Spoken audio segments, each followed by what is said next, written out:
Welcome to Morning Joan, darlings. Now, let's dive into the latest news that's got everyone talking. Can you believe it?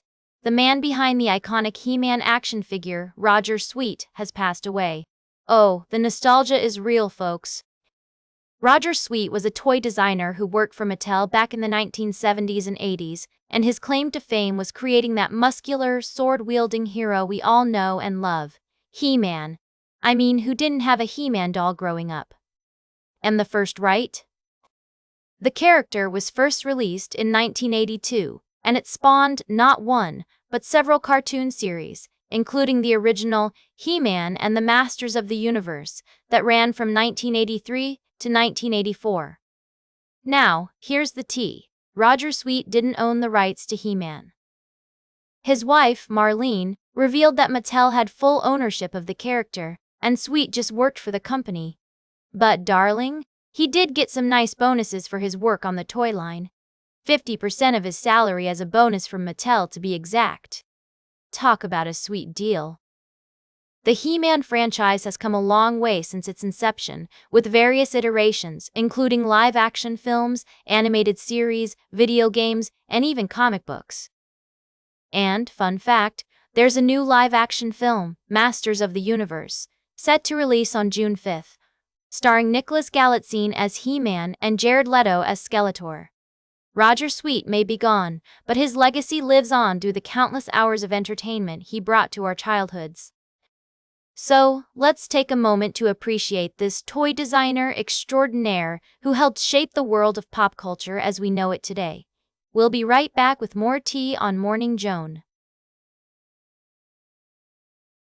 Welcome back to Morning Joan, darlings. We're diving into the world of K-pop now, and I have some exciting news for all you NCT fans out there. Taeyong, the leader of the global K-pop supergroup NCT and its subunit NCT 127, is set to release his first full-length album, WYLD, on May 18th. Can we talk? This is a big deal. Taeyong has been pushing boundaries as an artist, trying out different genres of music beyond pop, and this album is going to be a deeply personal project for him. Face it, darling, Taeyong is a talented rapper-singer who has already made waves with his solo debut, Shalala, and his second mini-album, Tap. And let's not forget his recent single, Rock Solid feat. Anderson Tepiak, although please note, that one's not part of the new album. Now, he's taking on the leading role in the entire creative process for WYLD. Writing lyrics to all 10 tracks and composing 9 of them. That's what I call a true artist, folks. Trust me on this, Taeyong's fans, known as NCTzen or Seni, are in for a treat. The album rollout schedule has already started, with teaser images and mood sampler videos showcasing a new visual and sonic direction. We can expect more posts starting May 4th, followed by a highlight medley on May 13th, and a music video teaser for the title track, WYLD, on May 17th. Oh, come on, it's going to be a wild ride! Taeyong is defining his solo artist identity with WYLD, evolving and growing since his 2016 debut. And with NCT's 10th anniversary this year, he's sure to make a statement. He'll even be performing at KCON Los Angeles in August, so fans can expect him to play his new album during his solo performance. Physical copies of WYLD will be available at select retailers, and it'll be streaming on all platforms on May 18th.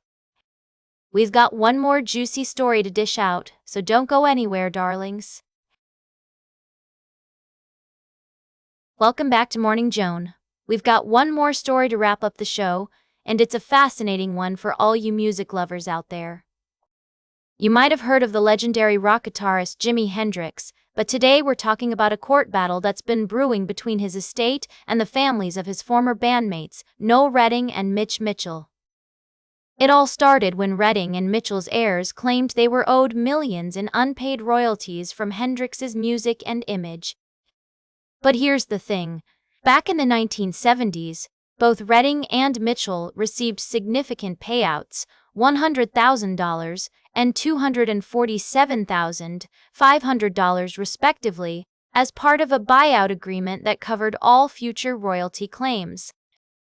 Fast forward to today, and the High Court in London has ruled in favor of Hendrix's estate, stating that the original recording agreement was clear and unequivocal in granting sole rights to exploit Hendrix's work to his managers at the time. This means that Sony Music, which has been reissuing Hendrix's albums since 2009, has no financial obligations to the Redding and Mitchell estates. Now, you might be wondering what this means for the music industry as a whole. Well, according to Reuters, a verdict against Sony could have thrown the music industry into chaos. But for now, it seems that Hendrix's estate and Sony are breathing a sigh of relief. Hendrix's music continues to be incredibly popular, with his debut album, Are You Experienced?, selling over 6 million copies in the US alone.